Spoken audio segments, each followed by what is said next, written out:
Nachádzam sa vo Francúzsku v Bordeaux na premiére najnovšej generácie Renault Master. Tento špeciálne je Renault Master E-Tech, čiže plne elektrické, ľahké užitkové vozidlo. To najväčšou novinkou proti predošlej generácii je neprehľadnutelný úplne nový dizajn, ktorý bol naozaj veľmi dôkladne navrhovaný a študovaný, či bude naozaj fungovať, pretože si dali v Renaulte záležať a strávili vyše 1000 hodín vo veterných tuneloch, aby ten dizajn bol naozaj funkčný. Nakoľko auto bude aj elektrické, bude tam mať aj spaľovacie motory, chceli dosiahnuť čo najväčšiu úsporu a efektivitu pri každodennom používaní. To najväčšou zmenou si prešiel napríklad uhol čelného skla, komplet celý nárazník, sklon kapoty, špeciálne navrhnuté spätné zrkadlá, ktoré majú čo najmenší aerodynamický odpor a takisto zabeštelovali aj funkčné prieduchy alebo spôsob, akým auto nasáva vzduch za jazdy. To všetko má na starosti zníženie spotreby energie, pri elektrickom vozidle je to až 21% a pri tých spaľovacích motoroch sa hýbeme okolo 1,5 litra menšou spotrebou na 100 km. Dostali sme veľmi peknú cestu naplánovanú, po ktorej sa môžeme prejsť a previesť aj s kolegom Danielom. Ahoj. Čaute. Takže spoločne si prejdeme pocity a myšlienky autora po prvých pár kilometroch v aute. Nakoľko na Master riadne narastol, hej, má 5000, vyše 5,5 metra. Ty si už jazdil tú prvú polovicu cesty. Čo si ty myslíš o tých jazdných vlastnostiach v takomto vozidle? Vieme, že teda je to elektrické vozidlo, má 105 kW motor a 300 Nm krúťaceho momentu a máme vzadu v korbe naložených 400 kg váhy. Čo si ty myslíš o tom, ako sa ti na tom jazdilo? Tak v prvom rade ja som mal celkom obavy z tej veľkosti toho auta, ako to narastlo, hlavne, že sa zmenili aj tie tvary, či už prednej masky, alebo celkovo tá architektúra interiéru je inak vymyslená. Je to také, že viac síce orientované na vodiča, ale tá hrana palubnej dosky je dosť vysoko. Mal som trochu obavy, že do akej miery sa tým ovplyvní výhľad z auta.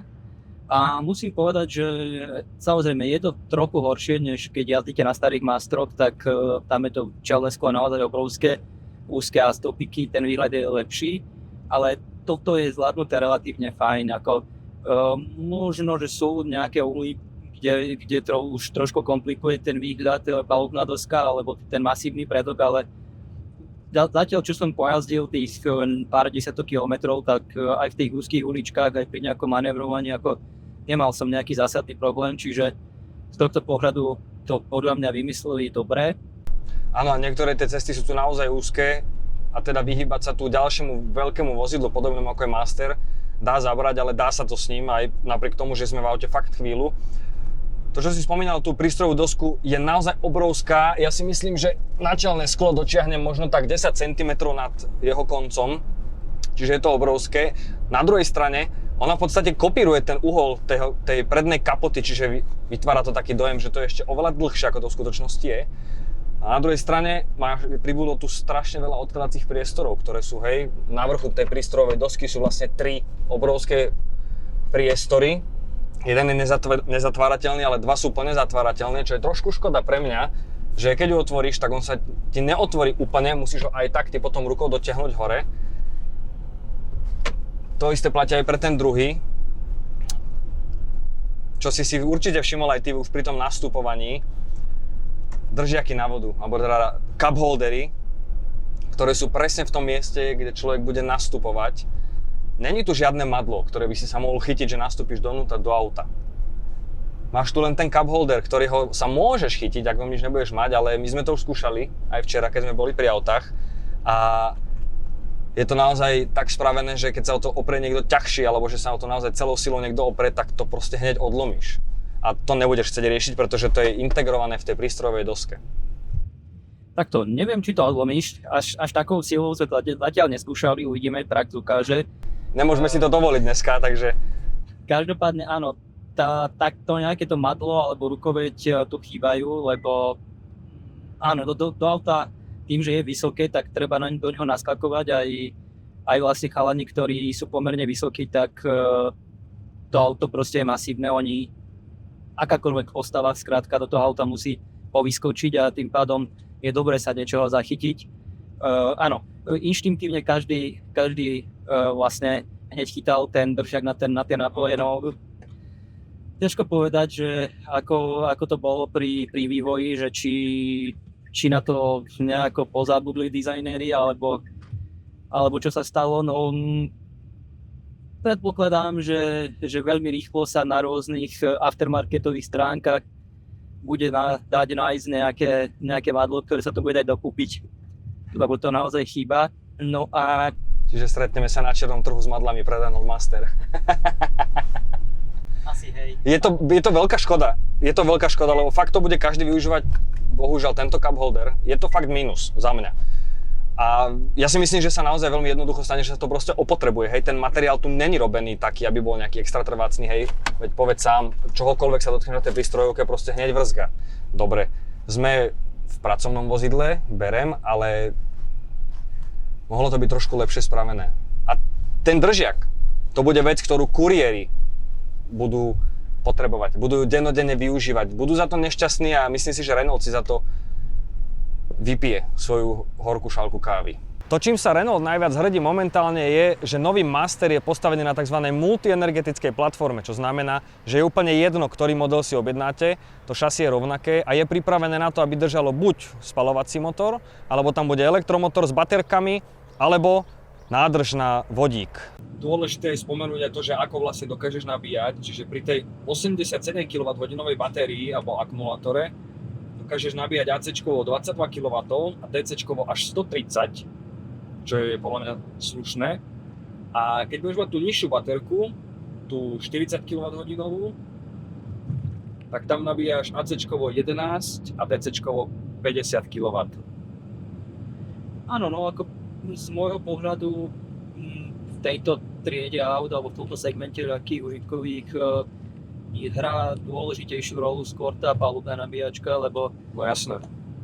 na tie verejné rýchle nabíjačky dobre, máš tu pri tejto konkrétnej verzii možnosť dobíjať 130 kW, ale čo ja viem, ako často si toto bude vodič akože využívať, lebo predpokladám, že vyrazí niekde do areálu firmy, kde to bude mať celú noc napichnuté na AC-čku a vlastne po robote to znova na to AC-čko napichne, hej, buď doma alebo vo firme, že na tých verejných možno, že núdzovo dobiť rýchlo, keď sa zmení denný program a zrazu zistí, že ti to nestačí alebo čo si, tak možno.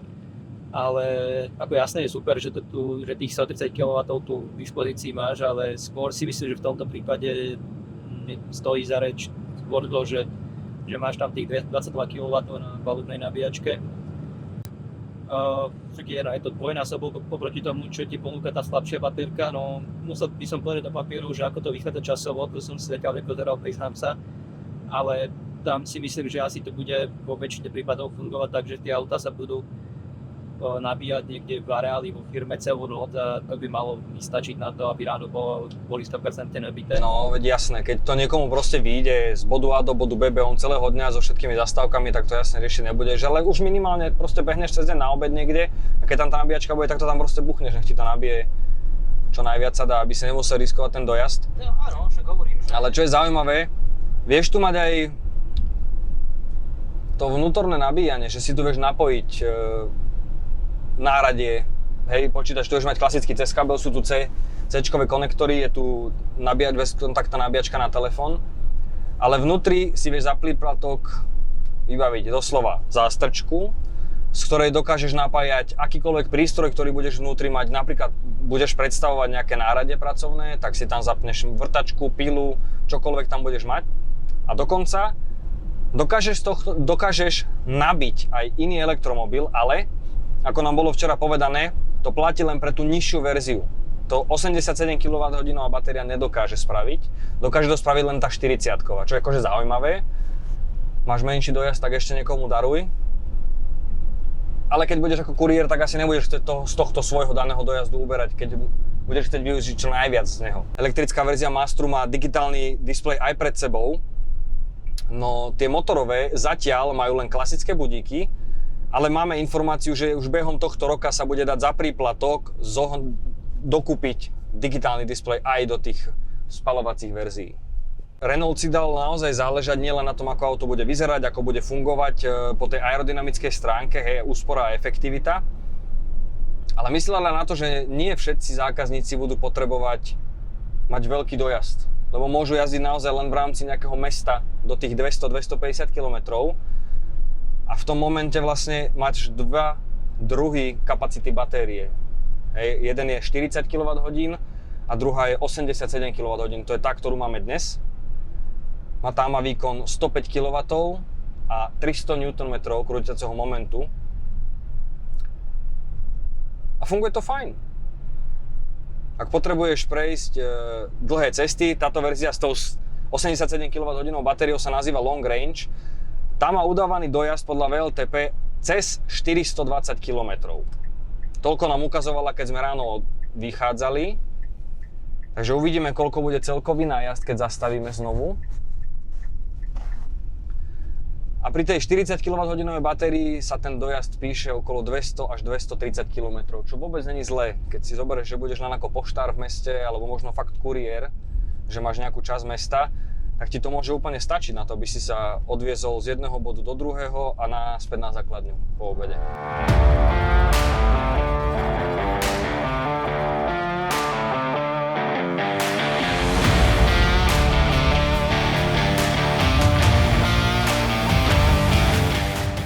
Nie len to, že ten dizajn auta vyzerá naozaj veľmi dobre, ale že zároveň je aj funkčný.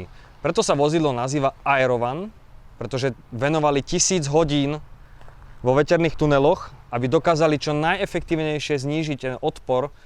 Postavili ho doslova pre efektivitu a úsporu pri každodennej práci. Môžete si všimnúť, že naozaj sklon toho predného čelného skla, tie predné stĺpiky sú naozaj posunuté dopredu, takisto sklon kapoty. Pribudli nové svetlá, tie sú full LED-kové a môžete vidieť, že naozaj prieduch, ktorý je dole na nárazníku, je otvorený a je funkčný, prečo najlepšie obtekanie vzduchu, tady to vojde a spod kolesa alebo spred kolesa vyjde von. Rovnako aj nasávanie vzduchu, to akým spôsobom ten vzduch prúdi dnu, aj to ovplyvňuje tú aerodynamiku. Okrem toho sa to týka nie len tej prednej časti, ale aj celá strecha má úplne oblé hrany. A takisto, ak si všimnete, tak zadná časť vozidla je skosená dolu. Prečo najlepšiu aerodynamiku vozidla. Ale musím povedať, že na to, že sme v takom veľkom aute, ani ja necítim tú jeho veľkosť. Hej, aj ten volant je pekne komunikatívny. Není tam žiadna zbytočná odozva. A veľmi dobre sa s autom manevruje. Veď znížili jeho polomer otáčania na 12,3 metra. Čo už je naozaj slušné na tak veľké auto. Ja už som spomenul, že vlastne nový Master je postavený na multienergetické platforme. Čo znamená, že naozaj je jedno, aký pohon si zvolíš, či to bude elektrika, spaľovák, alebo teda už v budúcom roku možnosť toho vodíkového. Auto už je pripravené na ktorúkoľvek z týchto variant. Čiže vlastne na jednom šasí je pripravený obal na baterky, na jednom šasí môže byť palivová nádrž alebo vodíkové nádrže. Čo znamená, že výroba toho vozidla je oveľa zrýchlená. Hej? Aj tá dodávka už nebude trvať tak strašne dlho, kým ho vyrobia a doručia ho niekomu. Bude to oveľa rýchlejšie a plynulejšie. Veľkým plus pre Master je, samozrejme sme v elektrickom vozidle, takže bude tu určite dôležitá informácia o tom, že v akej teplote funguje baterka. No a termoregulácia je tu nastavená, aby si auto naozaj stále kontrolovalo tú baterku. Či si ju dokážeš predohriať pred tým, ako pôjdeš jazdiť, hej, nechceš ju mať studenú, vonku bude chladnejšie, alebo dochladiť ju, keď pôjdeš na nabíjačku, čo sú fakt super veci. No to najväčšou novinkou, ktorú Renault ponúkne v Masteri, je stredný panel, ktorý má 10 palcov, ale ten systém R-Link, ktorý dokáže byť spojený cez Google, a bude možnosť v tomto aute ovládať aj nejaké nadstavbové časti. Napríklad, keby z auta bola spravená sanitka, hasiči, policajti alebo čokoľvek, budem tu mať napríklad chladiarenský box, alebo čokoľvek iné, tak je možné si do tohto displeja tu nastaviť ten software, ktorým to budem všetko ovládať. Nebudeš musieť vrtať nejaký nový prístroj do palubovky, vlastne máš to všetko integrované v tomto prístrojovom paneli pred sebou. Už na prvý pohľad je jasné, že Renault sa poriadne zmenil veľkostne oproti tej predošlej generácii. Že na dĺžku má tentokrát 5685 mm, na šírku je to 2466 a na výšku má 2501 mm. To sú naozaj už poriadne miery A keď sa na ňo pozrieme poriadne spredu, tak to auto je naozaj obrovské a robustné. Tento náš testovaný model je vybavený 100 kW batériou, čiže 140 koní a 300 Nm krútiaci moment. Batéria má výkon 87 kWh s 12 modulmi, váži 522 kg a tou najväčšou výhodou pre E-Tech Master je, že auto je vybavené termoreguláciou batérie, čiže sa nemusíte báť, že batéria bude studená alebo že sa bude prehrievať. Toto všetko je v rámci tej efektivity a úspory vozidla. Tak ako to máme my dnes, vďaka tomu systému R-Link, máme nastavenú trasu, ktorá má niekoľko bodov. Ak to v aute budete mať ako príplatkovú výbavu, je to fajn, pretože komplet celú trasu vám bude auto ukazovať tu na displeji a zároveň vám bude ukazovať presný počet, v akých percentách s autom prídete do cieľa. Čo je celkom slušná informácia. A na margo toho si dokážem naplánovať, aj keby to bola nejaká dlhá cesta, dokážem si ju naplánovať presne aj s tými bodmi, kde budem stáť a kde auto budem dobíjať. Ako sa ti sedí? Je tu takisto nový interiér, sedačky. Ja si myslím, že ten interiér ako je naozaj na novom vyššom leveli, že to auto po tejto stránke tu ťažko niečo vyčítať, je to komfortné, je to nové, je to naozaj zamerané na to, aby sa tu človek cítil pohodlne, čiže po tejto stránke ja si myslím, že naozaj tu s týmto sa vyhrali. Keď si sem naozaj aj niekedy v rýchlosti sadnete alebo si to auto pôjdete aj vyskúšať na showroom alebo tak ja si myslím, že s tým sedením nebudete mať určite problém. Skôr by som povedal, že naozaj sa to už približuje tým osobným autám prakticky po každej stránke, čiže túto ako tých prvých pár minút, hodín, čo sedíme na palube a trošku sa tu vozíme, tak zatiaľ musel by som si vymýšľať, ak by som chcel niečo vyslovene kritizovať. Sú tie sedačky naozaj veľmi pohodlné a novinkou pre túto triedu alebo túto kategóriu vozidla je, že doteraz v starších generáciách, keď si chcel mať vyhrievanú sedačku napríklad, mohol si mať vyhrievanú len šoférovú. Od tejto generácie už dokážeš mať vyhrievanú aj túto dvojlavicu. No myslím si, že kdokoľvek tu bude robiť šoféra v takomto aute, že to bude jeho dennodenná práca, tak si myslím, že bude dosť spokojný, lebo fakt tu má naozaj veľmi veľa odkladacích priestorov. Pred tvojimi nohami je nie že kastlík, ale to je šuflík, kde ja mám nahádzanú mikinu, tašku, neviem čo všetko, čiže je to obrovské. Ale aj ten otvor bočných posuvných dverí sa nám zmenil. Na šírku majú 1310 mm, na výšku majú 1753 mm, čože naozaj dosť slušný priestor na to, aby ste tam čokoľvek naložili.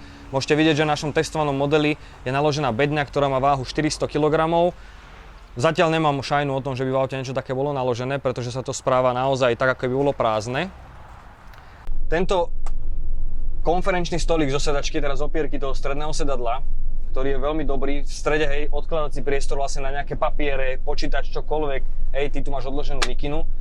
Čiže je tu toho naozaj habať aj, čo sa dá využiť, čo je super. Za mňa možno trošku. V tej šoférovej je to oveľa lepšie, ale pri tých spolujazdcových sedačkách tam je to bočné vedenie také trošku miernejšie a keď sme naozaj prechádzali niektoré tuto tie zákruty, tak som sa musel fakt, že držať, aby som z nich proste nevyletel. A vieme, že veľakrát sa kuriéri ponáhľajú, náhodou tu budú mať nejakého závozníka, tak ten bude mať čo robiť, aby sa tu udržal. Ja som ešte nevidel kuriéra, ktorý by sa ponáhľal. Samozrejme. V rámci možnosti, určite v rámci povolenej rýchlosti. Ale nie, není to výčitka, hej, na tých sedačkách naozaj boli veľmi komfortné aj tam. Len pri tej rýchlejšej jazde, keď sa bude náhodou niekto ponáhľať, tak to nebude úplne komfortné. Na druhej strane, čo je za mňa strašné plus, keď zdvihneme tú opierku, počkaj, kde je to? Tuto? Áno. Čiže zase na druhej strane, keď zdvihneme tú opierku naspäť, tak aj pod tebou, aj pod touto strednou sedačkou je takýto obrovský odkladací priestor, ktorý je naozaj pod obidvomi tými lavicami. Tu momentálne je položený ten nabíjací kábel, hej, ale toto je obrovské, tam si dokážeš dať 2-3 veľké ruksaky úplne bez problémov, alebo tam proste budeš nosiť na rade. Čokoľvek potrebuješ, aby ti nelietalo tu v rámci kabiny, tak si tam proste hodíš dolu a máš pokoj. Nebude ti to tam lietať, nebude ti to tam búchať. Parádna vec. Na čo si ja trošku zvykam, alebo musím si zvyknúť, je ten stredný späťák, že je elektrický, hej, teda, že máš tam kameru, ktorá ti sníma ten obraz. Lebo v takejto dodávke väčšinou nemáš späťák. Takže je to trošku nezvyk, ale ten obraz je naozaj veľmi dobrý. Je čistý, ostrý, žiadne trhance, alebo že by to bolo kockované, naozaj veľmi pekná kvalita toho obrazu. Dokonca sa dá posúvať, čo je úplne super, hej. Aj ja sa tu dá meniť, dokážem si ho posunúť, či ho chcem vyššie alebo nižšie, čiže si to fakt dokáže každý nastaviť presne podľa seba, úplná paráda. A dokonca ho vieš aj zatieniť, ak by ti niekto svietil diaľkovými, tak si ho proste vypneš. Je to tu premyslené veľmi dobre za mňa. Trošku nevýhoda tých materiálov, čo sme sa už bavili, a ty si sa ma na to presne pýtal, keď si ty jazdil, že čo poviem ja na tento stredný priestor. Vieme, že v manuáloch tu je proste tá manuálna prevodovka, v automatoch už je tu hore. A toto je naozaj nepríjemné. Ja sedím v aute možno, ja neviem, 15-20 minút ideme asi. A toto je tu už naozaj pre mňa ovplyvňujúce. Toto za mňa bude veľké mínus od klientov voči Renaultu, si myslím. Ale inak musím povedať, že veľmi pohodlná jazda, aj napriek tomu, že máme ťažké vozidlo, máme tu 400 kg naložených, s nami dvomi je to nejakých 550 až 600 kg a keď aj do kopca zošlapnem, tak to ide. Hej, není to nejaké úplne že horibilné, že vystrelíme do vesmíru, ale ide to. Není to mŕtve. A necítim tam rozdiel, keď budeme mať určite možnosť po obede jazdiť s prázdnou dodávkou, verím tomu, že ten rozdiel nebude až taký veľký. Je to jedna z vecí, ktorá mňa prekvapila, že ten výkon 105 kW, keď si to človek takto pozrie na papieri napísané, tak neznie to úplne lákavo, lebo 2 liter diesel za 105 kW to už dneska má kdejaké auto, už to človeku príde, že to už je málo aj do Octavie, nie to ešte do Mastra, ale zrejme to bude tým elektromotorom, že ten jeho charakter a spôsob práce je iný. Uvidíme, som zvedavý, že keď po obede presedláme do naftovej verzie z tej 150 alebo 170 koňovej, že jak sa to bude správať oproti tomuto, lebo ako áno, ten elektromotor je tak tým, že ten výkon ako taký je trochu nižší, ale samozrejme aj baterka, kapacita, to všetko. Dobre, je to už prispôsobené trošku viac, že zvládne to už aj nejaké dlhšie trasy, ale zase povedzme si pravdu, asi to nebude úplne prvá voľba ľudí, ktorí ťahajú tisícky diaľničných kilometrov. No to určite nie. Ak si pamätáš, včera sme zo srandy nahodili do auta navigáciu, že koľko by nám to trvalo na Mastri z Bordeaux do Bratislavy, tak nám to ukázalo deň a 2 hodiny, pretože tam bolo naplánovaných vyše 11 nabíjacích zastavok a nemyslím si, že by niekto bol blázon, aby takéto cesty absolvoval dobrovoľne. Výška zadných dverí je 1754 mm, čiže tu naozaj nebudete mať problém s nakladaním akéhokoľvek tovaru. Môžete vidieť, že vnútro dodávky je vybavené, máte tu uchytávacie háky, také isté sa nachádzajú aj v podlahe. A doslova si auto môžete dať prestavať na čokoľvek by ste chceli. Majú vyše 40 siluét, ktoré auto môže mať, respektíve 40 podôb, v ktorých sa auto môže nachádzať, alebo vám môže tak výsť z linky. Majú zazmluvnených zatiaľ 360 certifikovaných prerábkarov, ktorí vám dokážu auto prerobiť presne na vaše požiadavky, ako napríklad sanitka, alebo hasičské vozidlo, alebo to proste môže byť nejaký bežný food truck, ktorý dokážete mať z takéhoto auta spravený.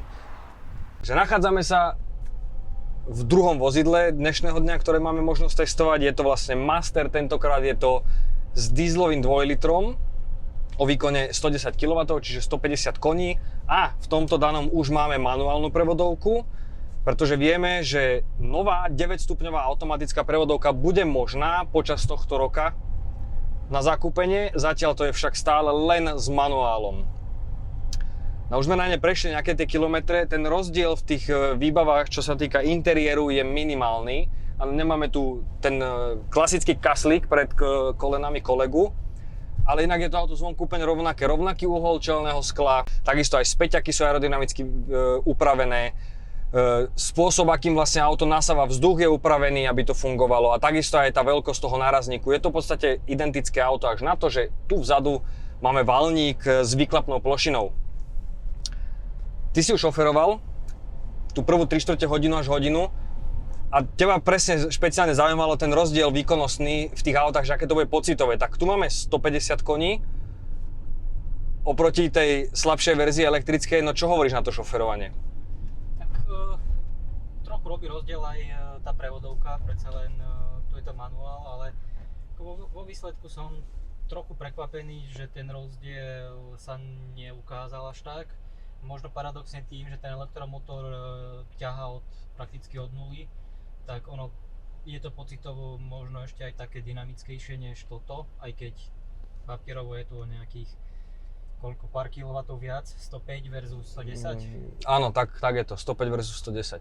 Čiže toto by malo byť akože papierovo trošku výkonnejšie, samozrejme tam záleží potom aj na tom, že ako je tam položený krúťak a tak, ale No elektrická verzia mala 300 Nm krútiaci moment, táto dieselová má 360.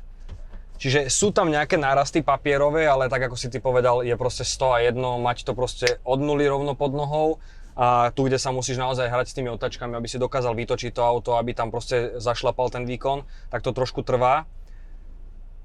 Ale musím povedať, že tak ako to bolo aj v tom elektrickom, aj tu ten volant je brutálne príjemný, mne sa strašne páči aj ten dizajn týchto nových volantov. Je príjemný do ruky a vôbec mi nevadí aj ten materiál, z ktorého je spravený. Veľmi dobre sa ovláda. Rovnako ako pri tej elektrike, aj tu je to naozaj to šoferovanie veľmi komunikatívne, že fakt viem, kde, ako, kedy idem.